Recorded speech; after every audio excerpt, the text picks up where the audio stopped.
Good evening and thanks for joining us. Labor Day is exactly 3 weeks away from today, and if alcoholic beverages are part of your holiday plans, then state law enforcement officers have a stern warning for you.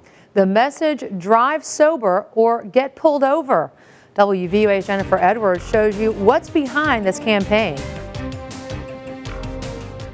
Alabama State Trooper Charles Dysart says drunk driving is one of Alabama's most common and deadliest crimes.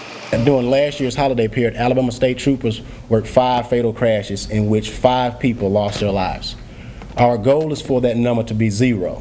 And local police are beefing up their patrols thanks to $1,400 in grant money from the state. We'll be putting about 10 officers out there on the streets. Anything that we can do in the city of Tuscaloosa to make our citizens safer, we want to do that. Trooper Dysart says every available trooper will be on high alert all over the state of Alabama. We'll be looking for drivers that are driving under the influence of alcohol, that are driving under the influence of drugs, that are driving recklessly, that are driving dangerous, that are putting other motorists' lives at risk.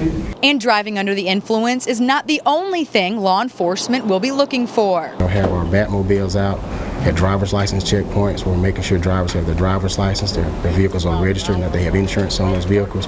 And we'll be working with agencies on the state level, on the city level, as well as the county. The Drive Sober or Get Pulled Over campaign runs from August 17th through September 3rd.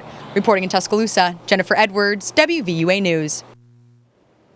One police officer is dead, along with a civilian and a gunman, after a shooting just off the campus of Texas A&M University at College Station. Brazos County Officer Brian Bachman was killed during the incident. 2 other officers and another civilian were injured. Investigators closed off a street about a block from the campus. The Texas Attorney General released a statement saying senseless attacks by violent criminals have no place in the state of Texas and will not be tolerated.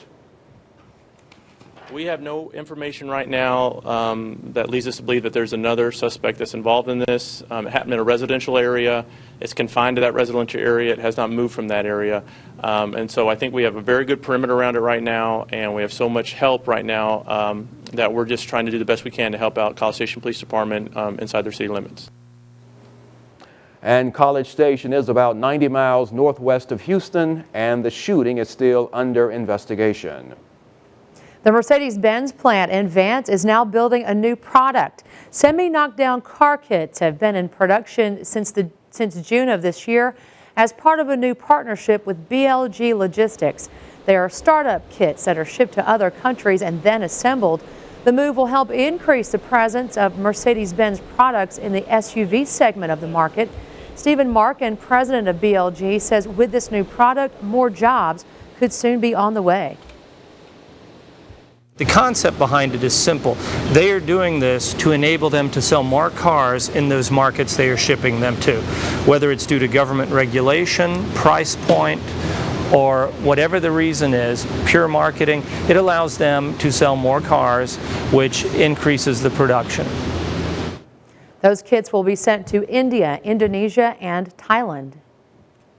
Anniston police say a missing 5-year-old boy has been located. Authorities have not released details on how they found Machiri Dabney, but they say the boy is safe.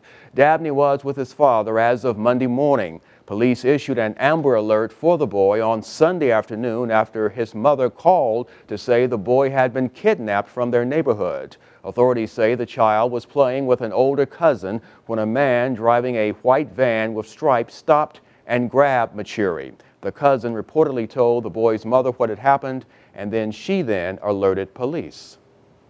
Football season is getting closer and closer, and if you travel through campus at just the right time, you can hear it. The University of Alabama's $1 Million Band is practicing to prepare for the upcoming season. The 400-plus members work hard all through the summer to get ready for the big halftime shows inside Bryant-Denny Stadium. The side of band practice also means it's almost time for school to start. The very first day of classes for the University of Alabama set for August 22nd. Speaking of school, a big surprise for some Tuscaloosa City school leaders today.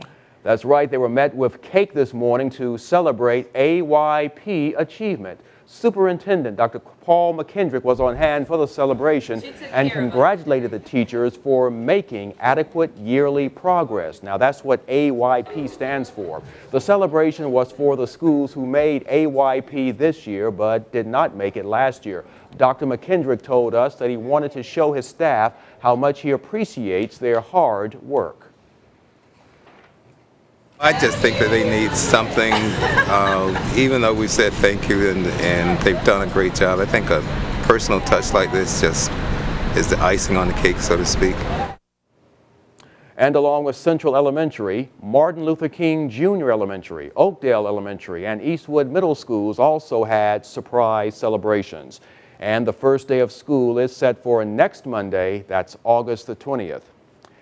It's been 1 year since that deadly stage collapse at the Indiana State Fair. And at 8:46 tonight, the fair will come to a halt for a moment of silence in honor of the victims. 7 people died and dozens were hurt when strong winds toppled the stage riggings before a Sugarland concert. The families of some of those victims are in the midst of a lawsuit filed against the state of Indiana. Back here in West Alabama, a learning opportunity for mature adults. You have the chance to learn more about educational opportunities. The Osher Lifelong Learning Institute at the University of Alabama is hosting an open house. Osher is a UA volunteer membership program that presents adults with the opportunity to advance in educational opportunities. There's no homework, no college degree required, no age limit. The open house is tomorrow, August 14th at the Bryant Conference Center. The event kicks off at 4 p.m. and lasts till 6. Admission